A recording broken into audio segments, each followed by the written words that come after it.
Hello, colleagues. Welcome back to the conference room where we'll be discussing Falcon and the Winter Soldier, episode 4. There's a lot that happened in this episode.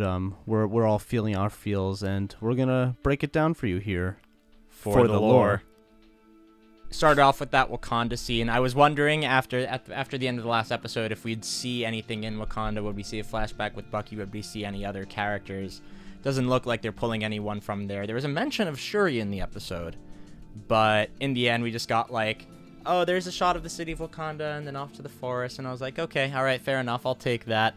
And we get our Bucky and Io scene there. I wonder when she was reading the names, or not reading the names, reciting them from memory, because of course she's been studying the man, reciting the words that triggered him from memory. If she was holding her little PowerPoint clicker to take his arm off in case things went wrong.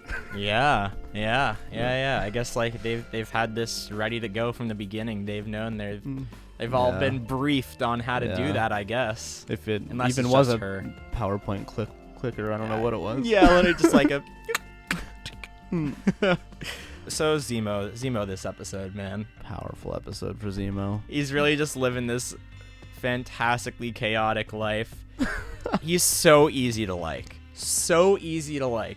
We see him this episode, we meet him, he's chilling in his robe, he is living his life. He's like, here, Turkish delights, irresistible. And he made himself like just comfortable. I guess that's a home of his. Yeah, another home of it. I think that's what at the end of the last episode, and they were like, oh, it's in Lafayette. It's like, oh, well, I have somewhere we can go there. So it seems from the time that he met with Io to the time that he walked back to the building, Zemo already took his clothes off and got in his robe, and it was a matter of like probably only like 20 minutes. Yeah, made himself comfortable real quick. Yeah. Like got back to like the hotel or something. It's just like, oh, we're on vacation in Lafayette. Let me get into my robe. We slip into something more comfortable, gents. He goes to the little kids. He's literally just like creepy man giving candy, and they're all like, yes, we will take. Are they starving? Like, I guess. Well, right. I mean, I guess children? that's the whole shtick, right? That it's They're all starving. They're all right? I guess they refugees. just don't really see candy. That's like a little bit of a. Yeah, they don't necessarily get treats. They don't get spoiled. Yeah, I mean, it's a refugee center. Right, They're not getting the shit they really should be getting. Right, like Turkish delight. Right. Yeah. They're not getting Turkish delights. My associate is just up ahead moment. Oh my god. What a line with absolute sincerity. Yeah, I mean, here at the conference room, we know the importance of an associate, such as you all, our associates. Yeah, and, my associate. Associate. And Zemo had a wonderful associate on his side there. Yeah. He could have just as well as said colleague, Colleague. Yeah, that's true. Like, he could have chosen to say informant or something of that sort, but associate was such a deliberate word choice. And John Walker just looks around like, fuck. And then the rest of them are like, oh, yeah, there's his associate. That's his associate, yeah. right. Including himself. Like, he found no humor in the line. He just not even cracking a smile. He's like, that is my associate. Let's go. Walks ahead. Incredible. So absolutely incredible.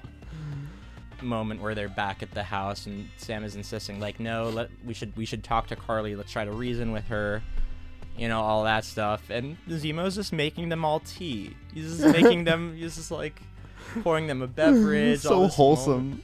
Bucky's like, I'll show you leverage, and he's like, would you like some cherry blossom tea?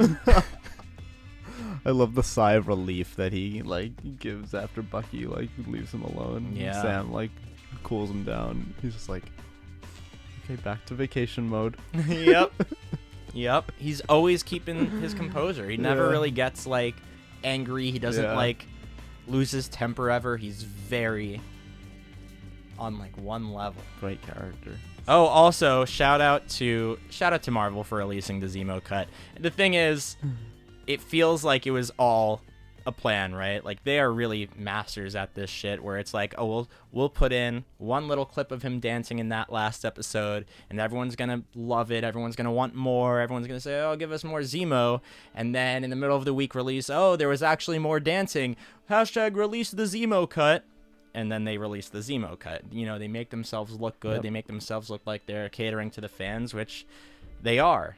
Marketing geniuses. Sam and Carly and Sam. Welcome to iCarly. That was like a good conversation. That was like, I was really feeling it. yeah. Like, that was the first time I gave a shit about really anything that was going on with Carly. Like, up until this point, you know, we said last week with that conversation with her and her friend, it was like, they could have replaced that time with something more meaningful for her character. Yeah, like that. And like, last week, it literally felt like, here we are explaining the plot, while this didn't explain plot, but we felt her and we understood what was going on at the same time. You didn't need to explain. That gave it to us. Yeah. We can understand without that sort of thing that they did last week. This was good. Yeah, I felt like I understood them better through this than I did from when they were just explaining. Here's all the things we have been doing and why we have been doing it. Adora Milaje.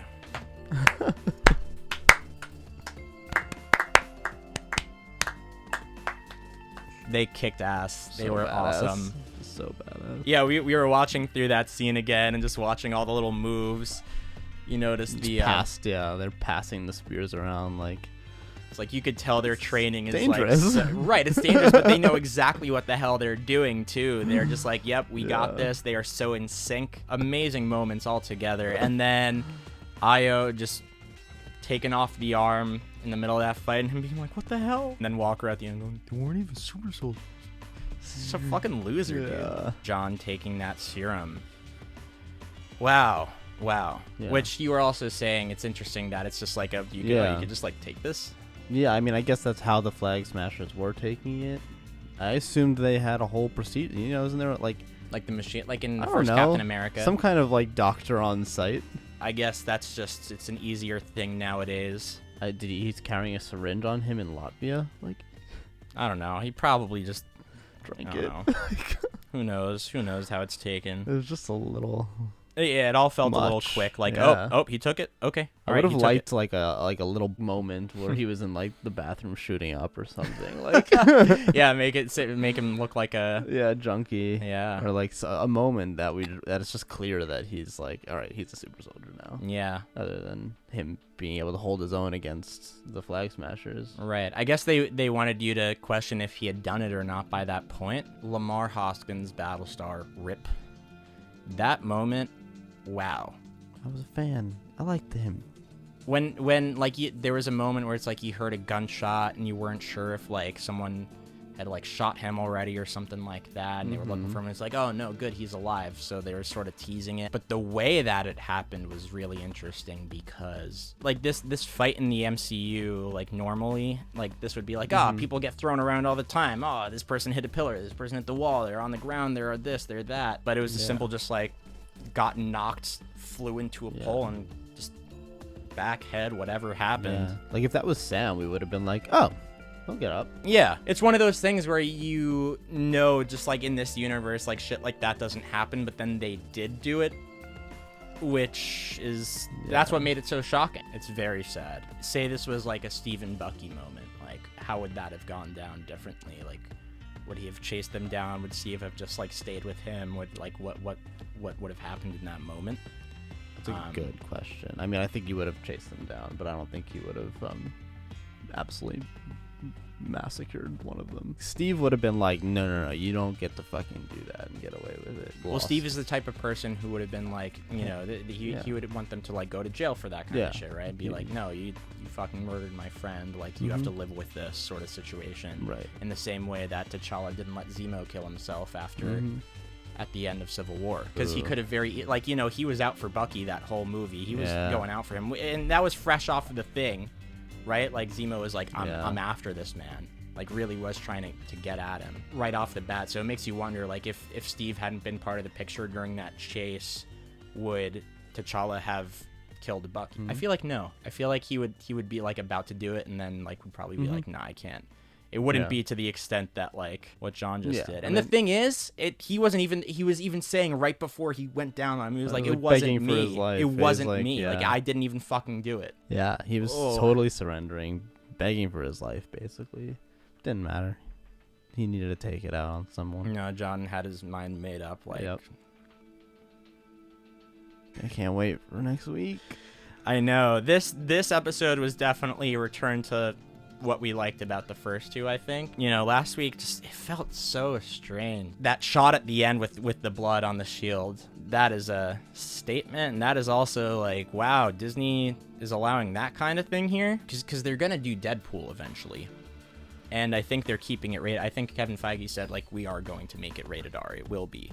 Here for that. And also with Deadpool, that stuff is typically more like, it's done with more humor than it is like, oh, this is, look at how awful this gory scene is. Yeah. Even just like the blood on the shield like that is just a crazy moment where you don't expect to see that kind of thing. His face also in that shot with the shield is also like so interesting. It's like he's like a little bit like, what have I done? A little bit of like, nope, I'm re-equipping my shield and I'm Captain America. Wyatt Russell. Brilliant performance. Great stuff, seriously. Associates, my associates who are just up ahead, thank you for watching today. Like, comment, subscribe, tell us what you thought. Hope you're all good from the end of that episode, because I'm certainly not. Until next time on For the Lore.